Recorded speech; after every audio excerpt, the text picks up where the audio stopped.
Hello, Lorraine, and I can see some others that are coming in to join us now. So Toyin and co.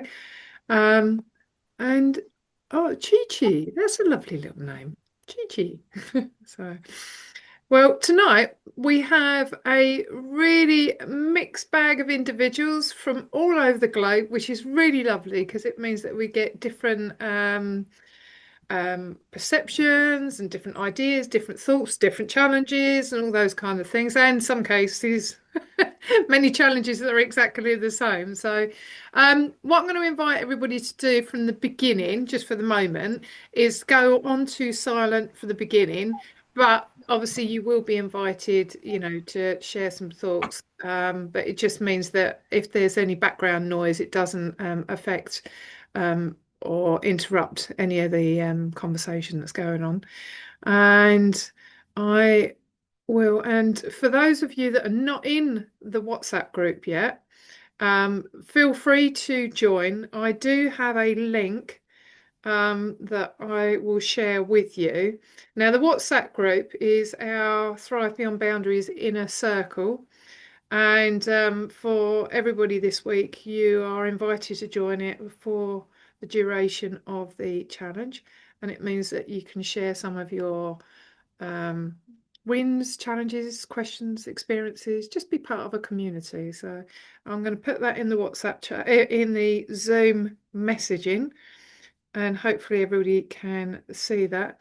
Please note we are recording this today and all week. So if you don't want to be on camera, please, if you can come off camera. If anybody has got any issues or challenges of being recorded, I'm sorry, but it will be recorded throughout the week. So if you're not happy with that, I'm afraid you're going to have to step away. And that's purely because it's enabled me to be able to share it with others as well. Okay, part of training material.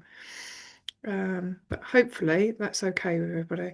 So in the chat, I've shared the WhatsApp group, so if you can invite yourselves in and be part of the community this week. So, and um, some of you already shared in the WhatsApp, but if you can share within here in the message, where are you from? Be lovely to know because everybody can find out where you're from and what time zone is it at the moment?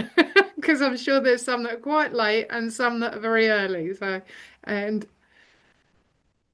what I'm going to do right now is quickly set up the share. Our lovely Debbie is going to be inviting everybody in, and if there's any questions along the way, Debbie is going to be facilitating those because obviously I'm not going to be able to see what the questions are whilst I'm actually sharing information with you. Okay, so I'm just going to share my desktop. Excuse what you're going to see right now is my vision board.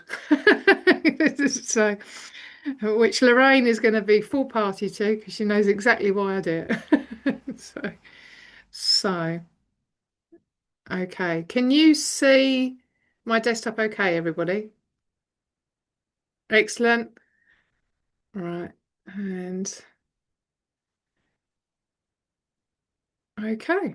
So let's begin then. So first of all, everybody, just to make sure that you're in the right place, this is the Rise and Realign Radiate 5-day career challenge. And I know there's some individuals that can't do 5 o'clock every single day. That's okay. Those sessions are being recorded. Ideally, it would be really great if you can join it because obviously it's interaction and also follow up with some of the activities that we're doing. There will be cheat sheets that will be shared with you throughout the week, which I would encourage you and invite you to be able to utilize because it's going to be part of the actual challenge and help you to move forwards and start reassessing some of the things that are going on. But before we go any further, let me ask you a question. Put a 2 in the chat if you would love to elevate your career and be seen for your true value.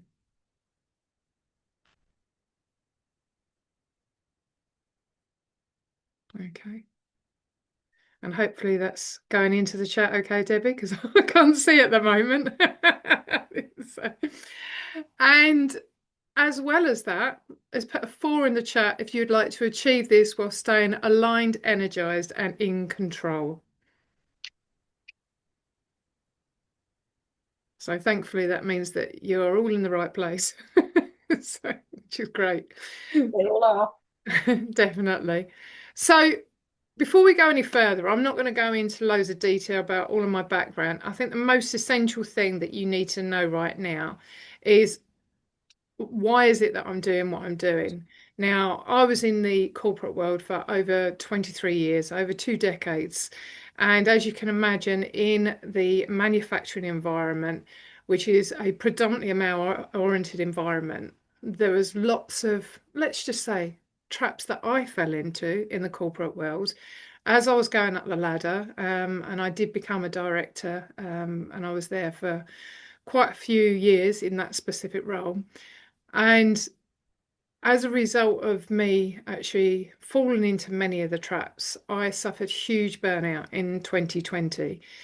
And I did think this was as a result of my redundancy, but it turns out as I was going through the healing process that actually that was just the final nail in the coffin of a lifetime of behavior that I'd been practicing as a woman, not only in that environment, but as a child, because we are programmed with certain behaviors. And that's no fault of necessarily our parents or our teaching or our friends or peers or culture, our religion. You know, they can have an impact of some of the ways in which we behave. And anyway, let's just say I've learnt what all of those traps were and also how I now help other incredible, amazing women to be able to avoid and stop them from burning up, but be able to elevate their careers in a way that they feel fulfilled, they feel happy, and they are enjoying their life to the full, which is the most important part about it. I am a number one best-selling author and award-winning author for my book From Burnout to Bliss, which I know a number of you have already read and enjoyed. So give me good 5 stars on it. So that's great.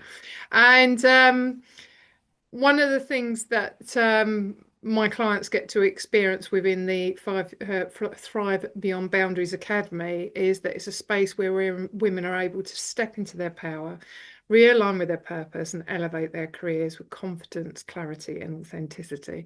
So I'm hoping that over the next 5 days, you will gain some of those tools and strategies that I teach in my Freedom Transformation Formula and the Academy. And for those that are already in the Academy and the inner circle, it gives you a chance to be able to reinforce some of your practices and make sure that you are using the tools because we don't always check in with ourselves. Okay, so as I've said, what we're going to be doing over this next 5 days is that this is really your path, should I say, to leadership transformation. And what you're going to learn is one is some core shifts. So you're going to be able to master essential mindset challenges that prevent us from accelerating our career. And we'll also be able to learn how to realign with your authentic voice so you can create a leadership style that feels genuinely yours. So you're effectively connecting with your own purpose because quite often, and I know this, is that we fall out of school into careers and are not necessarily following what our why and our passion is. We might enjoy what we're doing, but it doesn't necessarily mean that we love what we're doing and we're not connecting it, or we fall to go into those careers, loving it from the beginning, but over time, we disconnect from it because of all of the challenges that are around us. I mean, quite often we see this with, say, doctors, nurses, teachers, because the system isn't quite fitting in with their own purpose and values. We've then got how you can have more strategic presence. So you'll be able to enhance your visibility, and that's through intentional alignment rather than exhaustion and being able to know who to talk to and where to position yourself so you can have those great conversations. There'll be a mindset upgrade so you can adopt the perspective shift that elevates you and prevents you from being overlooked by your leaders. And then, of course, a bold action map. So you can take some clear steps in action to move away from, and hopefully you'll be doing that over the next few days. And yeah, so that's what you're going to be covering over this week. Now, this to me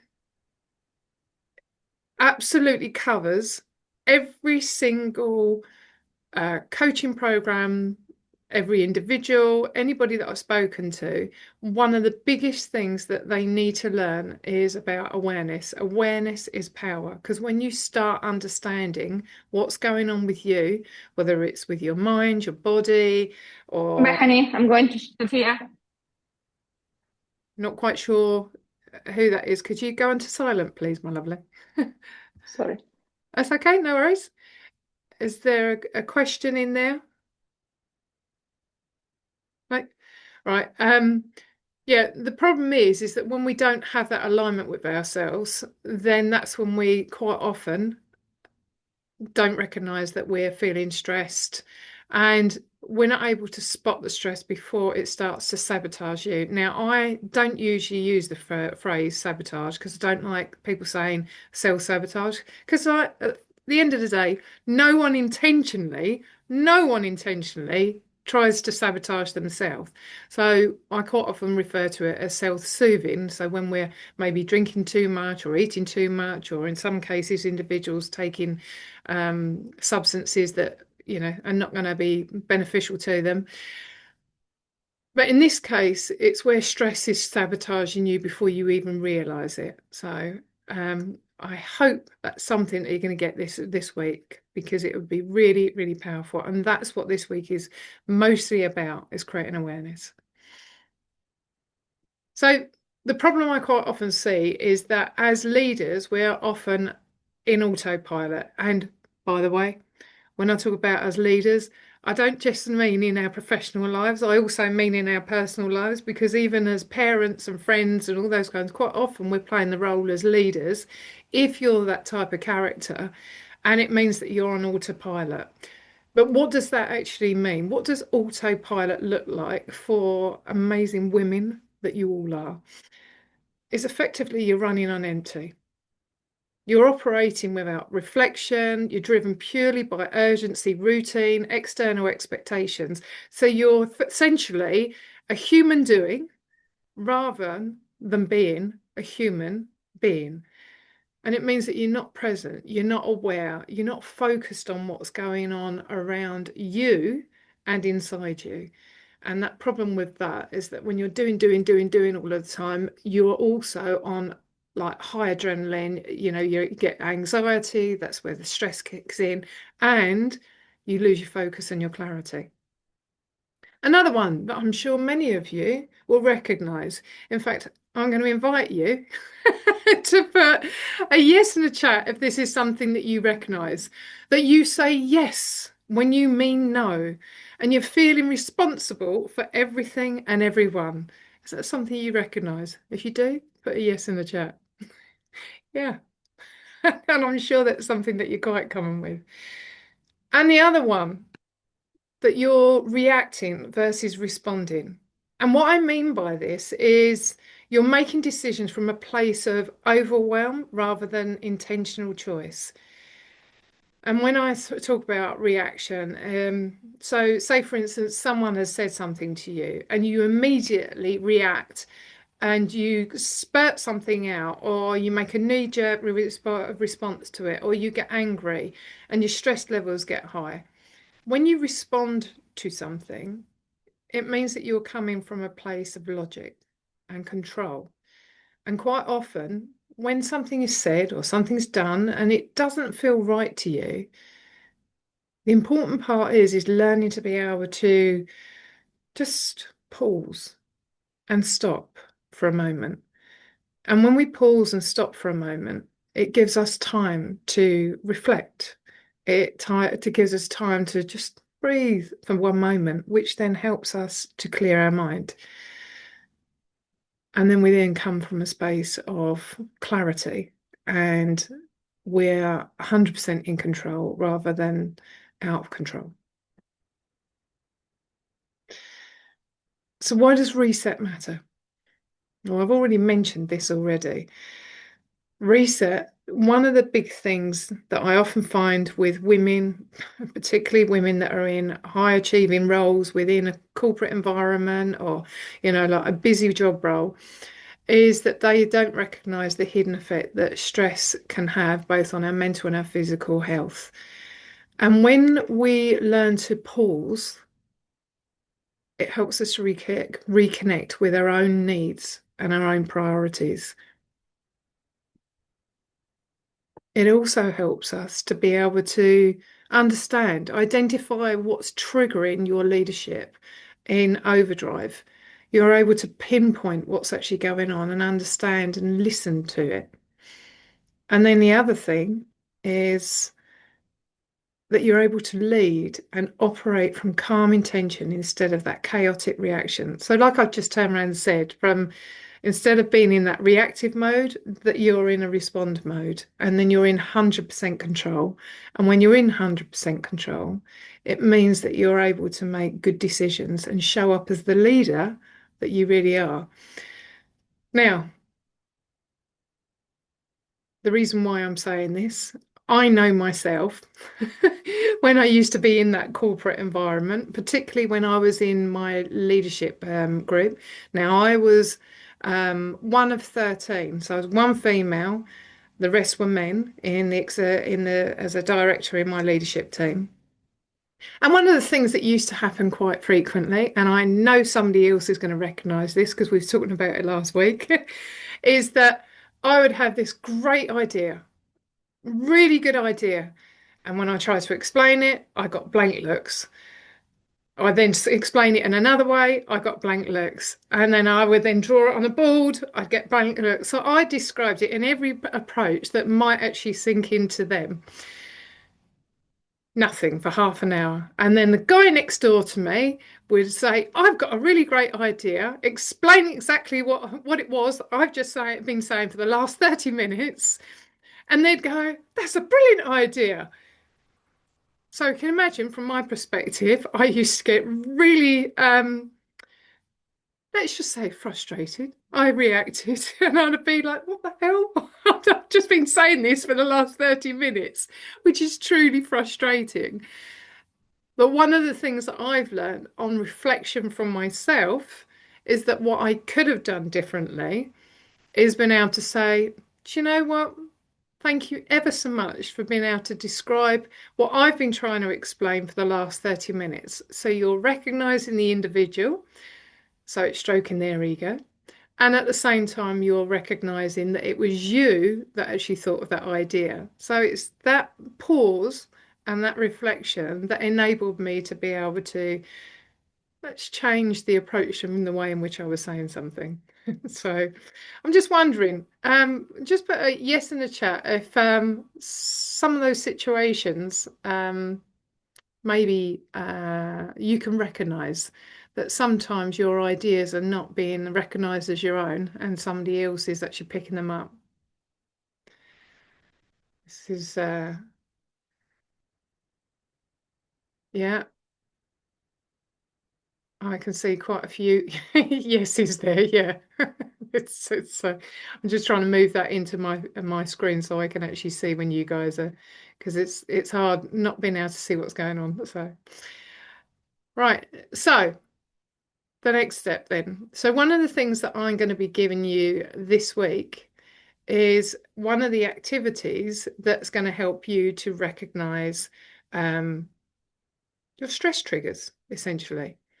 And there are essentially 5 key areas which can cause you to have stress triggers. Now, one of those may possibly be people. You've got that emotional or mental energy that, certain individuals will drain you of. I sometimes call individuals dementors because they suck the life out of you as soon as they come into the room. But they're emotionally draining and they take things from you, and it stops you from being able to focus. I used to get lots of people knocking my door. My room was described. This shows you how much people used to knock on my door. I used to have matron stuck on my door The reason why is because outside were all of the men that was either on health issues and were not working on the machine plant, or they was in retirement. So it was called like the retirement ward. But everybody used to come and knock on my door. Can I just have 5 minutes of your time, Keely? Can I just have 5 minutes of your time? And they'd offload all of their rubbish and then walk out the room and leave me holding all of their problem. So they would be draining me. There might be an individual that drains you. So, and I'm sure there's a few that could recognize that. There's also that image of the situation where the pressures, where you've got like unrealistic expectations that are put upon you. And quite often, I mean, in fact, I think there was an article in Australia. They said quite often women in senior roles quite often take on the pressure of everybody else because of, like I've just turned around and said, is can you just, asking for your help. You're supporting them, you're also trying to do your own job, and quite often you're taking on the activities of everybody else. So you're carrying everybody else's burden. Plus, you're giving projects where there's actual unrealistic expectations that go with it. So the pressure keeps on building. And the more it builds, then you're like this ticking time bomb that's waiting to go off. And it's about being able to learn what those things are and being able to map out where the priorities are. Because I'm afraid, sorry, women, one of the things that we're not very good at is saying no. And this is where the pressure ends up building. And then it's, what cycles do you repeat unconsciously over and over again? Now, I think we were talking about this the other day. I'm not going to put her forwards for it unless she wants to actually share it. But it's one of those things that if there's a problem that needs solving, or they've got an issue with somebody else that they're avoiding, what do they repeat on a regular basis? They start doing other things in avoidance. They do lots of other things because if I keep on avoiding the thing that I need to deal with, I can procrastinate by doing lots of other things. And it's something that we start doing unconsciously. We're not even aware that we're actually doing it. So the important thing is trying to understand some of those things that you're repeating constantly. And then another thing is priorities, is what are you always putting last? And now actually that refers back to the previous thing that I was just talking about, where one of my clients is really good at putting off the thing that's really important to do that may be harder, but it needs to be done.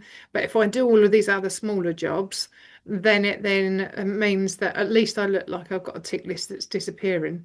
But the really important thing, the strategic project or challenge that needs to be done, the thing that's going to make you also stand out, is the thing that you're avoiding doing.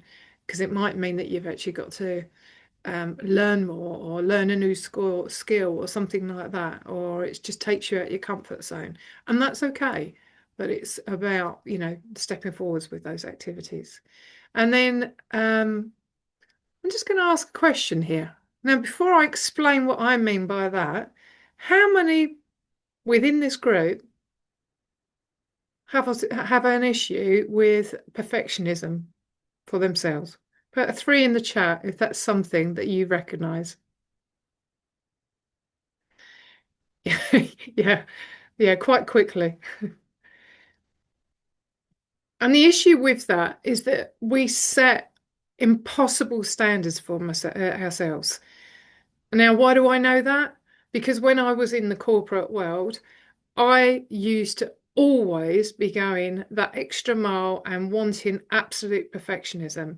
So I'd have a presentation where some people would go, look, there's nothing wrong with it. But I would be wanting to tweak it and all that lot, which was adding more and more time on, more and more work and more effort. And I would then get stressed out about it. And do you know what? Most individuals wouldn't even notice when you're presenting it because what they're interested in is what you've got to say and how you're sharing that information, not that it's like the perfect presentation and you're trying to remember everything to perfection.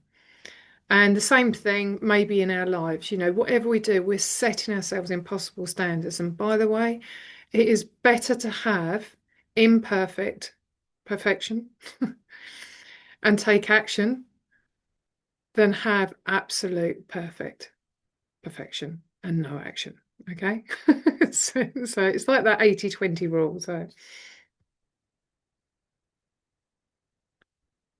right. So I will be sharing with you, and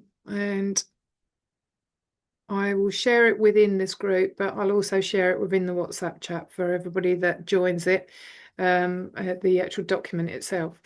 But the activity stress radar, one of the things that it's going to help you to do is also recognize some of the hidden workplace patterns that may be causing you stress. And I was talking about this only the other day, with one of my clients. And one of these, the biggest ones, is this microaggressions. Now, some of you might be aware of it. What I'd ask within the chat is anybody aware of what microaggressions mean? Just put a five in the chat if you're familiar with it. I will explain it, but um, essentially, right, okay, thank you, Caitlin. Yeah, that's good. So essentially, microaggressions, what I will be inviting you to look out for when you're going through the activity sheet is these subtle comments or actions that inadvertently diminish either yourself or your colleagues. And I know myself is that often it's dismissed as a joke by others within the department. So they'd make some comment and like maybe it was okay as a one-off event, but it's one of those things that end up getting done over and over again. And the problem is it starts having some significant emotional toll over time. And and this is where the voices start sort of being, I don't know, it was like it's almost like it's on repeat. You're listening to the same old story, the same old patterns over and over again until at some point you start to believe them. But the issue is here is being able to learn the strategies to be able to put a stop to it straight away. I mean, interestingly, with my team, I had a number of females within my team. If some jokes were made about my team members or other females within my, um, whether it was in my projects or anything like that, I would call it out. I would say, no, do not make it, that's unacceptable behavior, and I would put a stop to it. The challenge was is that I didn't do it for myself. So I'd look after everybody else, but I didn't do it for myself. And that's something to be mindful of. And the second one is invisible workload. So being able to acknowledge tasks that fall outside of your formal job description.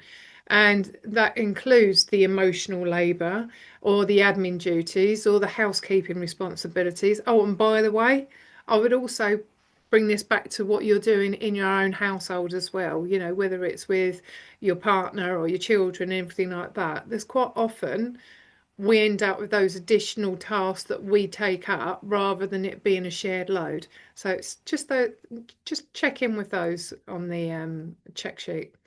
And the other one is the unclear boundaries, those blurred lines between work and personal time.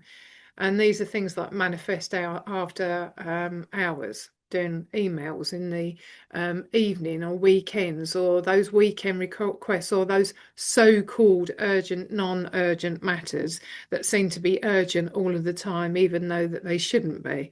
I used to have a phrase with my team members, we make boxes, nobody's going to die. Because there used to be this sort of mindset that we've got to do this is really urgent. I was like, is it really? Is it that urgent? Because tomorrow we're going to still be making those boxes. So it's all about a reality check on the priorities. So these are the things that I would like you to take note of when you're utilizing your daily check sheet. Okay. I'm conscious of the time, so I'm going to be wrapping up on this. But what I would be liking you to consider is some reflection points as well. So when you recognize your triggers, is that perhaps make a note of them and put down things like, I notice I often go into autopilot when this happens, or give yourself permission is what I mean by is if I gave myself permission to reset, I would do what? How would it help? And then the final one is your shift your mindset, and that's where you'll start beginning your journey from unconscious to conscious choosing. So, like I was saying earlier, is that you're in that conscious mindset where you are able to really think about it with intention about what it is that you're going to be doing. Okay. So I'm just going to cut that short. Um, and just going to, if I stop sharing, or am I still sharing? Stop sharing.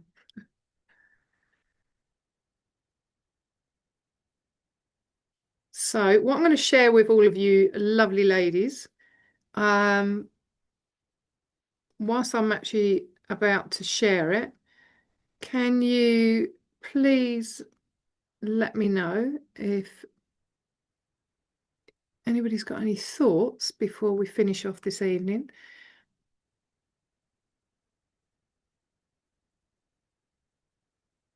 or questions before we go? Keely, I have a question. When you were on about perfectionist, there's only some things in my life I'm a perfectionist with. Is that weird? Are people usually perfectionists with absolutely everything? No, not necessarily. It can be with certain things. I mean, mine probably is, as you know, I'm a very detail-oriented individual, very process and structured. So I like to have the finer detail of things, whereas you've got a different personality type. So things like that are not really so important to you. However, your past career, for instance, where you used to make wedding dresses and clothes and design them, and I'm sure that you would have been absolutely perfectionist in making those because that's who you are, and you're making sure that you've got the best value in what it is that you're doing. So it can go in different lights. And by the way, I would hazard in that type of thing, you do need to have the Yeah. perfection because if someone's paying nth amount for a wedding dress, they're going to want it to be like, a designer. Anything to do with fashion, and probably at the weekend making cocktails. I made the perfect Yeah, cocktails. but there's some things that need to be made perfectly. So, so it's all about priorities, like we were saying. But yeah, it doesn't cover all facets. It can be what's something for you. I mean, I know, as an example, when I wrote my book, if I'd have done that years ago, it would have taken me ages to do it. I would have been sort of checking it and checking it and checking it and checking it and never got the book out. But because I had something important, it was a priority, it was important, I had purpose. My focus was I wanted to get that book out, and I had the 80/20 rule, and my view was, right, I can get it checked and I can get it updated and do another release afterwards. That was the priority. So it's all about, what's really important, but sometimes we get hung up on things that are really not that important. So any other questions before we disappear? Um, so I'm going to drop into our chat the document, and what you will find in the document, I'll just share that. There are some additional requests that are in there that I've not covered off right now. Can everybody see the document in the comments? And I will also put it into the WhatsApp chat as well. Uh,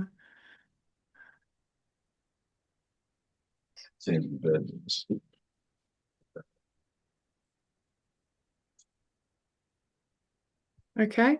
So I would invite you to utilize this throughout the week, but each day make some notes, and then we can then also discuss whether you've had any observations. And you may well find, whilst you're actually filling in this in right now, or over the week, is that you might have some observations. Just put them into our WhatsApp chat, and if you've got any questions or observations or things that you've recognized already, then please feel free to share it, because one of the things that I've found is that when you're in a group like this, when you share things, you often find that you're not the only one that's experiencing them.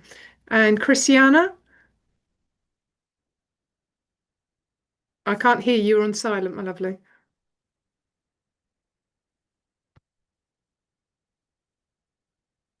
Hi, Hiya. can you hear me now? I can, Christiana.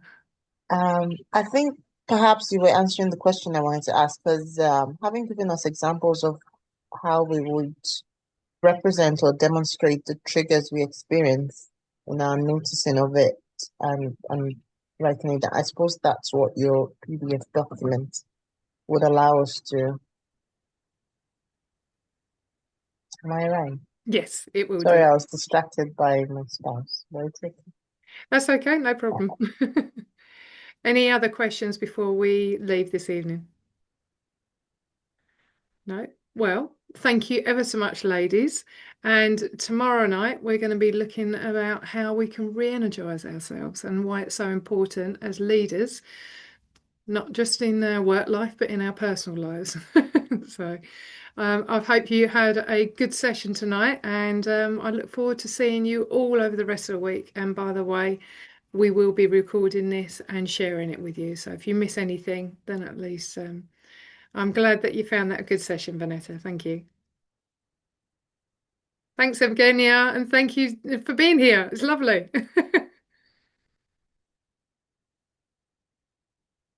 See you on Wednesday, Claire. Have a good evening tomorrow. Oh, and I look forward to seeing the haircut. I remembered now because you said I'm taking time out for myself. Myself tomorrow, yeah. Back with a new look tomorrow, Wednesday. Excellent. I look forward to it. Are you going for a pink look or something like that? I've no idea. Go with the flow. Oh, well, it's good to see that you're practicing some self-care. Yes, I am. Right. Anyway, everybody, I shall see you later. Have a lovely rest of the evening, and I'm just going off to go and cook some dinner. Bye, everyone. Right. Stop.